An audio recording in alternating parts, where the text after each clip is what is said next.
한 주간 평안하셨습니까? 중앙루터교회 최주훈 목사입니다. 여러분과 같이 마틴 루터의 소규리 문답 산책을 이제 두 번째 시간을 갖게 되었습니다. 지난 시간에 우리가 이 소규리 문답이 평신도의 성경이다, 또 개신교 최초의 교리문답서라고 하는 그런 이야기도 했었고요.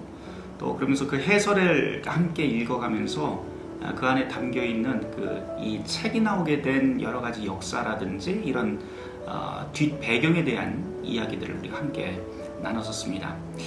오늘 지난주에 끝나면서 함께 이야기하기로는 오늘 십계명부터 이제 본격적으로 들어가려고 하는데, 제가 양해의 말씀을 먼저 드리고 시작을 해야 될 것 같아요. 지난 시간에 제가 여러분에게 말씀드릴 때 38페이지까지 해서 십계명 직전까지 우리가 다 끝내기로 했었는데, 하고 보니까 해설의 글은 이야기는 했지만 정작 루터의 서문은 하나도 다루지를 못하고 그냥 끝났습니다. 그래서 오늘은 루터의 서문을 함께 좀 공부를 하고 그 다음에 이어서 십계명으로 본격적으로 함께 들어가 보려고 합니다. 자, 29페이지를 한번 펴보도록 하죠. 29페이지에 보면 마틴 루터의 서문, 그 다음에 부제가 참 재미있는 부제가 그 밑에 써 있는데요. 교육받지 못한 목사와 설교자들을 위하여, 이렇게 되어 있습니다. 여기서 교육받지 못했다라고 하는 말은 사실은 라틴어를 모른다고 하는 이야기예요. 16세기만 하더라도 사제들도 그렇고 목회자들도 그렇고 사실 라틴어를 모르는 사람이 태반이었습니다. 역사적인 그 배경들이 좀 있기는 한데 나중에 제가 이 자세한 이야기는 좀 따로 해드리도록 하겠습니다. 어찌되었든 여기서 루터의 서문에는 지금 이 소교리 문답을 배워야 될 사람들을 가르치는 사람들한테 서문을 쓴 거죠. 말하자면 교사들한테. 이 교사가 누구냐면 지금 라틴어를 모르는 목사들. 라틴어를 모르기 때문에 가장 큰 문제는 뭐냐면 성경을 읽을 수가 없었습니다. 당시에 성경이나 아니면은 성경에 대한 주해서라든지 이런 것을 읽을 수가 없는 그런 목사들을 위해서 준 거고요. 그 옆에 보면 목사와 함께 설교자라고 하는 말이 또 옆에 붙어 있어요. 항상 보면 루터의 글들이 이런 식이에요. 목사와 설교자라고 하는 말이 한 쌍처럼 항상 이렇게 같이 갑니다. 우리는 보통 이제 한국교회에서는 설교자 그러면 주일날 설교는 무조건 목사가 해야 된다 생각을 하지만, 이 당시에 루터 당시에는 설교자는 사실은 여기에서 말하는 설교자는 평신도 설교자를 이야기합니다. 그래서 앞에 나온 목사는 교회에서 정식으로 청빙받은 목회자를 뜻하고요. 뒤에는 당시에는 디아콘이라고 부르고 우리가 부제 또는 집사라고도 그렇게 번역을 하는데, 우리가 생각하는 그런 집사는 아니고요. 평신도 지도자들 이 정도 될 것 같습니다. 그래서 그런 설교자들을 위해서 이 사람들이 어떻게 가르쳐야 된다 하는 것을 쭉 써놓게 됩니다. 제가 그 다음 한번 읽어보도록 하죠. 신실하고 경건한 모든 목사와 설교자들에게 인사드립니다. 우리 주 예수 그리스도로부터 오는 은혜와 자비와 평강이 함께하기를 바랍니다. 그리스도교의 가르침이 담긴 교리문답서를 아주 짧고 간명하게 펴냅니다. 시찰단과 함께 교구를 돌아보며 목격한 비참하고 가슴 아픈 상황이 저로 하여금 이 책을 쓰도록 압박했습니다. 지난 시간에 제가 이 시찰단 말씀드렸죠. 시찰단이라고 하는 것은 당시에 암행 감찰 같은 그런 역할을 해서 교회 불시에 들어가서 그 목회자가 제대로 가르치고 있는지, 그리고 이 교회가 교회의 본질 그대로 해야 될 일을 수행을 하고 있는지, 이것을 여러모로 점검을 하고 또 힘을 북돋아야 되는 부분이 있다면 힘도 북돋고, 이 사람이 정 안 되겠다 싶으면 그냥 잘라서 영집 밖으로 내쫓는 그런 역할을 했던 그런 무서운 기부가 바로 이 시찰단이라고 하는 기부입니다. 루터가 이 시찰단을 다녔는데요. 그 다음 한번 읽어보도록 하죠. 오 사랑의 하나님, 제가 보았던 이 비탄의 상황을 보소서. 동네마다 배우지 못한 사람들, 기독교의 가르침이 무엇인지 전혀 알지 못하는 이들이 여기저기 가득했고, 상황이 이러한데도 목사들 대부분은 무능하고 가르칠 능력이 없었습니다. 그럼에도 사람들은 모두 자신을 그리스도인이라고 자처합니다. 그러면서 나는 세례받았고 성찬에도 참여한다 라고 말합니다. 여기서 조금 끊고 이야기를 해야 될 내용이 있어요. 당시 중세교회에서는 중세교회 신학 가운데 아주 중요한 신학이 하나 있었는데, 그게 뭐냐면 은총을 거부하지 않는 한 그 은총은 효과를 발휘한다 라고 하는 말입니다. 뭐 굉장히 어려운 말 같지만 우리식으로 풀어놓으면 아주 간단할 것 같아요. 예배 열심히 참석하면 은혜 받습니다, 이 말입니다. 그러니까 아무 생각 없이 참여만 해도 은총이 자기가 거부하지 않는 한 그냥 쑥 들어오는 거예요. 그러니까 교회에서 마련하는 프로그램이라든지 기도회, 또 교회에서 무슨 주기도 하라고 뭐 순서지를 나눠주면 그대로 따라서만 해도 충분히 이 사람들이 은혜가 점점점 쌓여서 천국 가는데 아주 쉽게 갈 수 있는 그 어떤 포인트가 쌓이는 것 같은 그런 느낌으로 이해를 했었습니다. 근데 루터의 종교개혁은 전혀 그런 것이 아니죠. 우리가 제 아무리 어떤 자기의 공로를 쌓는다고 해도 그것은 천국 가는 전혀 상관없다라고 하는 것이 루터의 종교개혁이 가지고 있는 핵심이었는데요. 당시 중세교회 교인들뿐만 아니고 이 개신교회 지역에 있었던 평신도들이나 목회자들도 뭐라고 이야기를 하냐면 복음의 자유를 받았다라고 얘기했더니 이 사람들이 하는 말이 나는 세례도 받았고 성찬도 하고 예배도 잘 참석하니까 아무 문제 없다라고 이야기를 합니다. 구원받는데 또는 내가 하나님의 축복을 받는데 아무 문제 없다라고 이야기를 해요. 루터는 아니다 이 이야기를 하는 대목입니다. 그 다음 이야기를 한번 보도록 할까요? 십계명, 사도신조, 주기도가 무엇인지 전혀 알지 못한 채 소나 돼지처럼 생각 없이 살아갑니다. 상황이 이렇다 보니 복음이 들어오는 곳조차 복음의 자유를 처참히 오용하고 있습니다. 오 주교들이여, 여기에 나와 있는 이 주교라고 하는 것은 이제 가톨릭 주교를 뜻하는데요. 당신들의 맡겨진 공적 직무는 거들떠보지도 않으면서 백성들을 그토록 수치스럽고 더럽게 만들어 버리다니 그리스도 앞에서 어찌 책임지려 합니까? 이 죄에 대한 심판을 피하지 못할 것입니다. 당신들은 손수고안한 교회법을 들이밀며 성만찬 때 떡만 주도록 명령했지만 정작 중요한 십계명, 신조, 주기도 그리고 하나님의 말씀이 무엇인지에 대해서는 단 한 번도 묻지 않았습니다.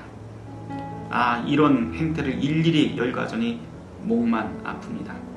사랑하는 군주와 동료, 목사와 설교자들이여, 하나님의 뜻을 구하며 간절히 기도합니다. 당신들에게 맡겨진 공적 직무를 가슴 깊이 새기십시오. 당신들에게 맡겨진 백성을 불쌍히 여기고 이 교리문답을 사람들과 함께 나누기를 바랍니다. 특히 젊은이들이 이것을 익힐 수 있도록 도와주기를 바랍니다. 잘 가르칠 수 없거든 궤도를 만들어서 내용을 적고 그것을 또박또박 읽도록 하십시오. 다음과 같은 방법으로 하면 됩니다 라고 이제 이야기를 한 다음에 그 다음에 이어지는 그 부분들은 이 소교류 문답을 어떻게 교회에서 실제적으로 활용을 할지에 대한 이야기를 루터가 이 가이드라인을 보여주고 있어요. 근데 맨 첫 번에 하는 이야기가 뭐냐면 교재는 하나만 선택을 해라. 일단 하나 선택을 했으면 그거를 계속해서 반복해서 학습을 해야 된다라고 하는 것을 이야기를 합니다. 그래서 중간에 보면 이런 말이 나오죠. 하나의 교재나 요약본을 택해서 그것을 암송할 때까지 매년 반복해서 가르쳐야 됩니다. 암기 교육을 시키는 거예요. 이 소교류 문답의 핵심적인 내용은 암기에서 부지불식간에 하나님의 말씀이 자기 앞에서 툭 튀어나온다든지 어려운 가운데서 그 말씀이 자기를 이끌어갈 수 있도록 만드는 게 이 소교류 문답이 지향하는 첫 번째 목표라고 할 수도 있습니다. 그러면서 루터는 그 밑에서 무슨 이야기를 하냐면 교부들도 역시 이렇게 했었다라고 이야기를 합니다.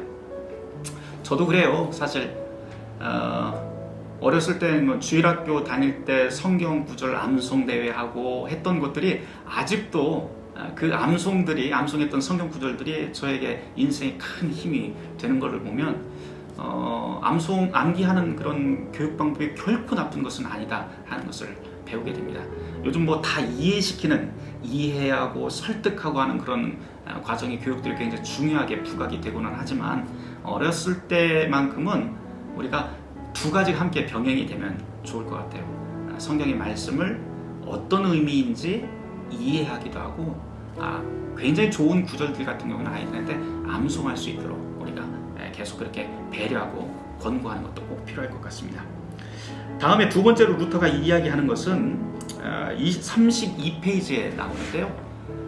32페이지에 보면 암송에 대한 이야기가 이제 쭉 나오죠. 암송에 대해서 쭉 이야기를 하다가 갑자기 이런 이야기를 해요. 가르치고 있는데 배우지 않으려고 하는 사람이 있다면 그 사람은 그리스도인으로 취급하지도 말아라 라고 그렇게 이야기를 합니다. 굉장히 단호해요. 그러면서 뭐라고 하냐면 그런 사람은 성찬 받을 자격도 없고 유아 세례 때 아이의 후견인도 대주지 말으라고 아주 강력하게 이야기를 합니다. 그러면서 하는 말이 배우려고 하지 않는 사람이라면 영지에서 그냥 내쫓아버리라. 성격이 아주 끝내주는 것 같습니다. 네. 그러면서 또 중요한 말을 우리한테 또 가르쳐 주는데요. 뭐라고 하냐면 신앙은 누구도 강요할 수 없고 강요해서도 안 됩니다 라고 하는 말을 또 해줘요. 그럼에도 불구하고 배워야 한다는 사실을 꾸준히 알고 경고해야 합니다 라고 하는 말도 같이 덧붙이고 있습니다. 33페이지로 넘어가면 거기에서 루터가 뭐라고 하냐면 이제 모든 것을 암기하게 되었으면 어떤 구절을 소기름 문답의 중요 구절들을 암기하게 되었으면 그 다음에 해야 될 일이 무엇이냐면 그냥 암기로 끝나지 말고 그 안에 있는 내용들, 단어들의 의미가 무엇인지 또박또박 짧고 명료하게 해설을 해줄 수 있어야 된다라고 하는 것을 이야기를 합니다. 그리고 세 번째로 넘어가 보면 무슨 이야기를 하냐면 소기름 문답을 다 가르칠 적에 항상 염두에 두어야 될 게 소기름 문답의 쌍둥이 책이라고 이야기하는 대규름 문답을 꼭 염두에 두고 거기에 나와 있는 그 해설이나 아니면 참조 같은 것을 꼭 같이 함께 병행해서 설명한다면 더 넓고 더 깊은 이해 속으로 갈 수 있다라고 하는 것을 말해 줍니다.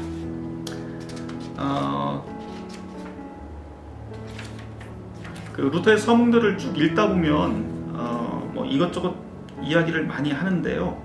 그 중에서도 저는 좀 특별하게 이 내용 가운데서 저 뒤쪽에 보면 36페이지에 보면 이런 말이 있어요. 36페이지 맨 끝에 이런 내용이 있는데 누구도 율법으로 성례전을 강요해서는 안 됩니다. 그 반대가 되어야 되는데 사람들이 스스로 떡과 잔을 달라고 달려가 때를 써야 되고 그렇게 달려온 사람들에게 분찬해야 되는 것이 마땅합니다. 우리 생각에는 그렇잖아요. 이게 거꾸로 돼 있어요. 가만히 생각해봐요.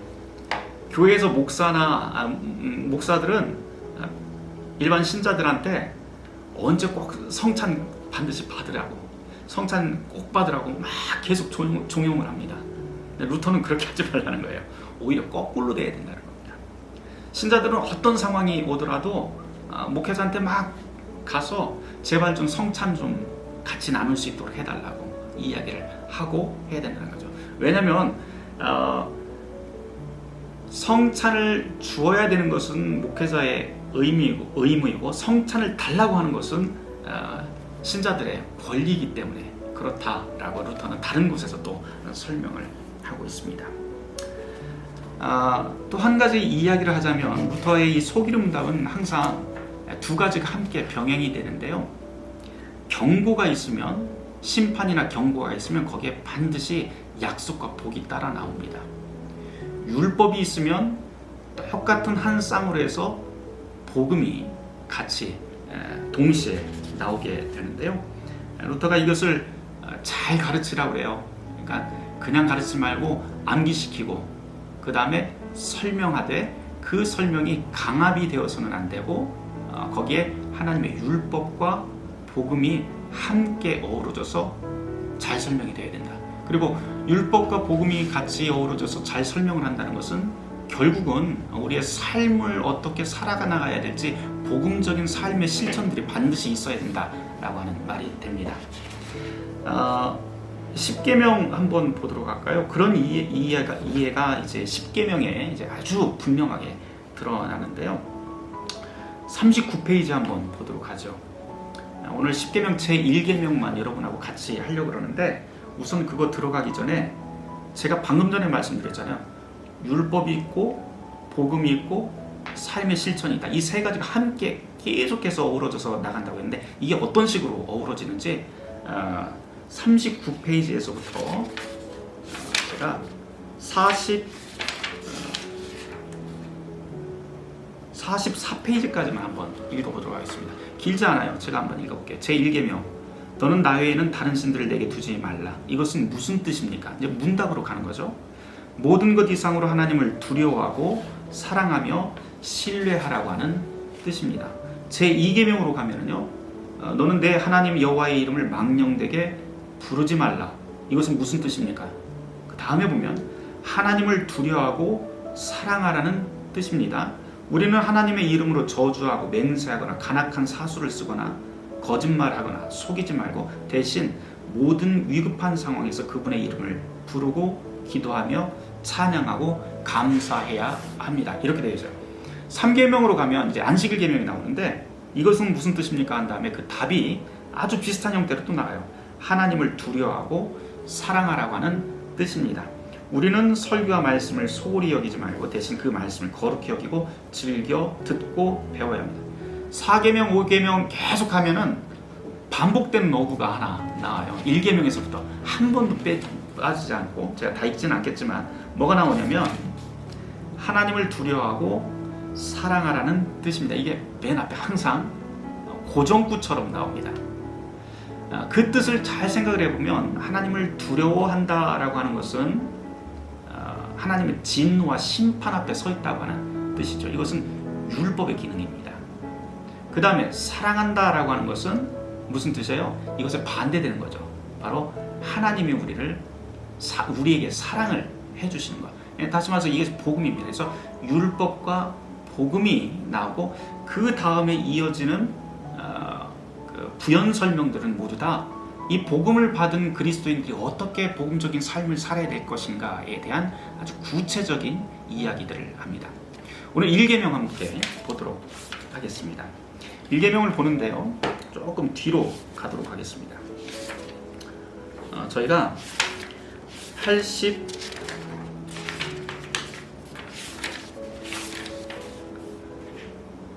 96페이지로 넘어가도록 하죠. 96페이지에 보면 제1계명에 대한 내용이 나와요. 이미 말씀을 드렸지만 여기 보면 너는 나 외에 다른 신들을 내게 두지 말라라고 하는 출애굽기 20장 3절에서부터 5절까지 말씀이 나오는데요. 그거를 루터는 아주 간명하게 줄이면서 모든 것 이상으로 하나님을 두려워하고 사랑하고 신뢰하라고 하는 뜻입니다. 두려워한다고 하는 것은 하나님의 심판 앞에 내가 서 있다라고 하는 것을 항상 경각심을 가지고 살아간다는 뜻이죠. 하나님 없이 사는 사람들이 참 많이 있어요. 하나님이 내 앞에 계시다라고 생각을 하면 절대로 우리가 거짓말이나 또는 엉뚱한 짓 할 수가 없죠.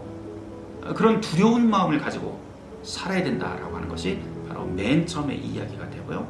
두 번째, 사랑, 하나님을 두려워하고 사랑하는, 여기에 나와 있는 두려움, 사랑, 신뢰라고 하는 이 세 단어가 사실 다 뒤에 있는 전치사 위버라고 하는 독일어 전치사에 다 걸리는 단어들인데요. 그 뜻은 어떻게 되냐면 너는 나 외에 다른 신들을 내게 두지 말라고 하는 이 1계명의 뜻은 바로 모든 것 이상으로 하나님을 두려워하라는 뜻입니다. 모든 것 이상으로 하나님을 사랑하라는 뜻입니다. 모든 것 이상으로 하나님을 신뢰하라고 하는 뜻입니다. 이렇게 됩니다. 10계명에서 가장 큰 주제가 바로 이 1계명에 다 달려있어서 루터가 심지어 무슨 이야기까지 하냐면 이 1계명을 지키느냐 못 지키느냐가 바로 신앙인이냐 아니냐가 결정된다라고까지 그렇게 이야기를 합니다. 그래서 사실은 10계명 전체 내용들은 이 1계명에 다 달려있다.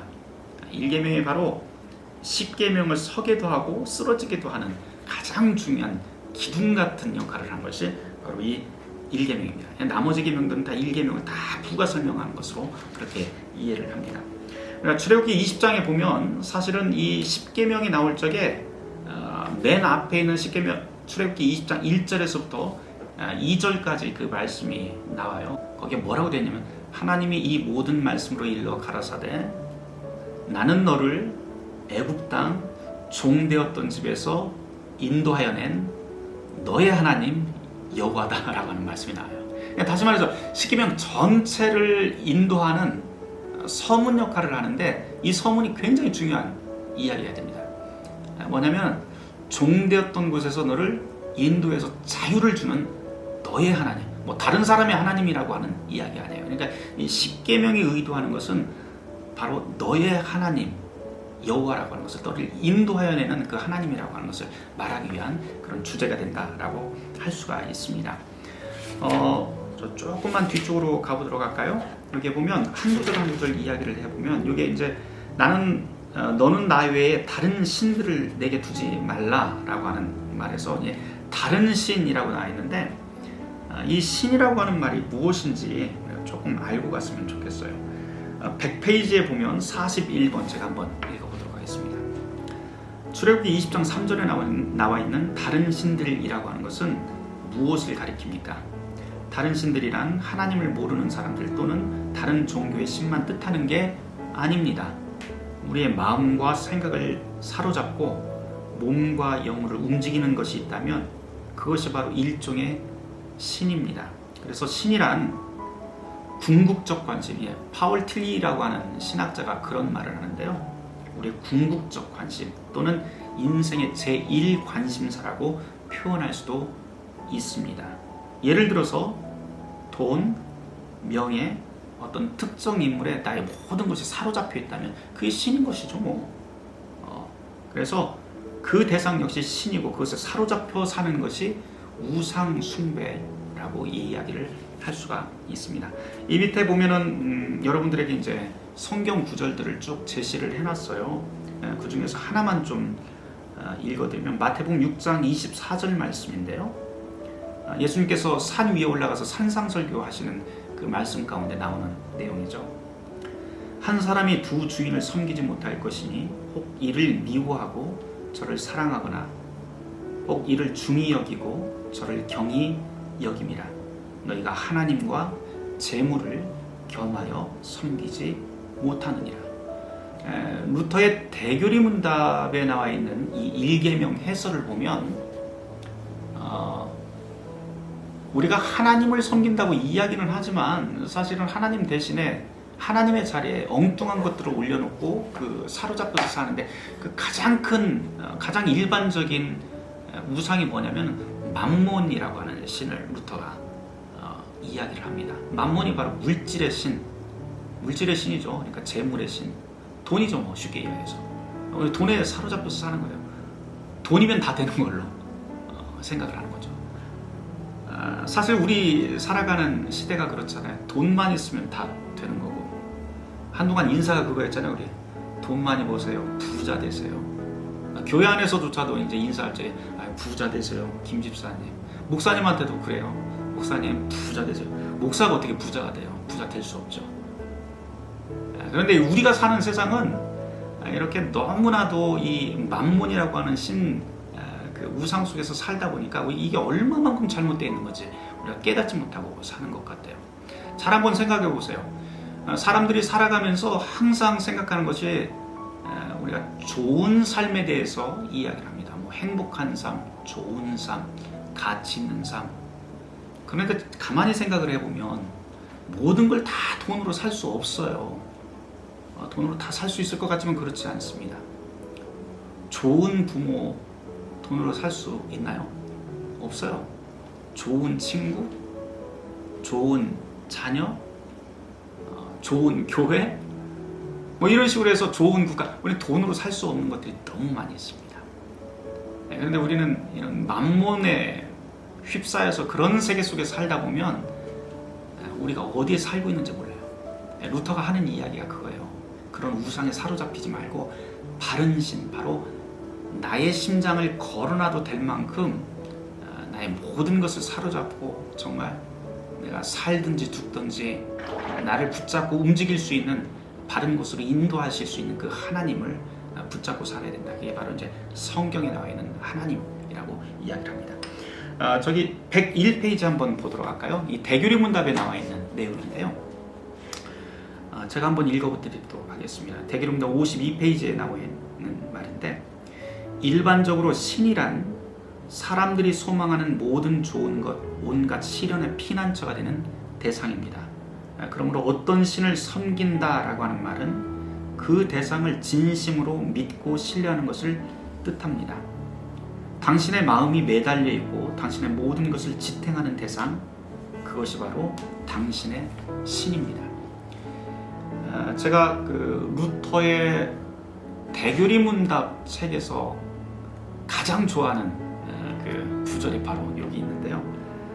당신의 마음이 매달려 있고 당신의 모든 것을 지탱하는 대상, 그것이 바로 당신의 신입니다 라고 이렇게 루터가 설명을 해요. 독일어로 보면 더 아주 확실하게 볼 수 있는 단어인데, 이게 이제 마음이라고 해석이 되어 있는 부분은 사실은 헤르츠라고 하는 단어입니다. 이 헤르츠는 원래 심장을 뜻해요. 그래서 루터의 글을 그대로 직역을 해보면 어떤 말이 되면 내 심장을 걸어놓아도 될 만한 어떤 대상, 거기다가 또 뒤에 보면 믿는다라고 하는 말이 거기 나오거든. 페어라슨이라고 하는 말이 나오는데, 이거는 또 뭐냐면은 자기의 몸의 무게 중심을 확 던져버리는 거예요. 던져도 끄떡없는 사람, 그래도 염려 없는 그런 대상, 그게 바로 하나님이다. 이런 말을 언제 쓸 수 있냐면, 여러분들 번지점프 해보신지 모르겠어요. 번지점프 할 때 그 굉장히 높은 곳에서 뛰어내리는데, 그곳에서 뛰어내려서 막 소리는 막 빽빽빽빽 지르고 소리는 지르지만, 그럼에도 불구하고 뛰어내릴 수 있는 용기가 도대체 어디서 나올까요? 어디서 나올 것 같아요, 여러분? 간단해요. 내 발에 끈이 묶여 있잖아요. 그 끈이 묶여 있다는 것을 알기 때문에 내 무게 중심을 확 던져서 강물로 던져버릴 수가 있는 겁니다. 여기 그 루터의 글에 쓰여 있는, 여기에 나와 있는 페얼라슨이라고 하는 동사가 바로 딱 그 동사인데요. 이게 떠나다 또는 신뢰하다 뭐 여러 가지 의미로 쓰입니다. 하지만 기본적인 의미는 뭐냐면, 나의 마음의 중심, 내 심장의 중심을 확 던져버려도 될 만한, 그래도 안심할 만한 그 진짜 존재, 그게 바로 하나님이다, 그게 바로 신이다 라고 이야기를 하는 대목이에요. 그래서 나의 심장을 걸어놔도 될 만한 그 대상, 그리고 나의 모든 무게중심을 던져버려도 내가 염려 없고 불안하지 않은 그런 대상, 그런 진짜 대상을 찾아야 된다. 그 대상이 어디 있느냐? 바로 루터에게는 바로 돈이 아니라 바로 성경의 하나님이다 라고 하는 것을 계속해서 이야기를 합니다. 그러면서 모든 것 이상으로 그분을 두려워할 줄 아는 삶을 살아야 된다. 그리고 모든 것 이상으로 그분을 사랑해야 된다. 모든 것 이상으로 그분을 신뢰하는 삶을 살아야 된다 라고 하는 게 바로 1계명이 우리에게 가르치고 있는 가장 중요한 맥락이고 핵심적인 내용이다 라고 하는 것을 가르칩니다. 오늘은 여기까지 하려고 해요.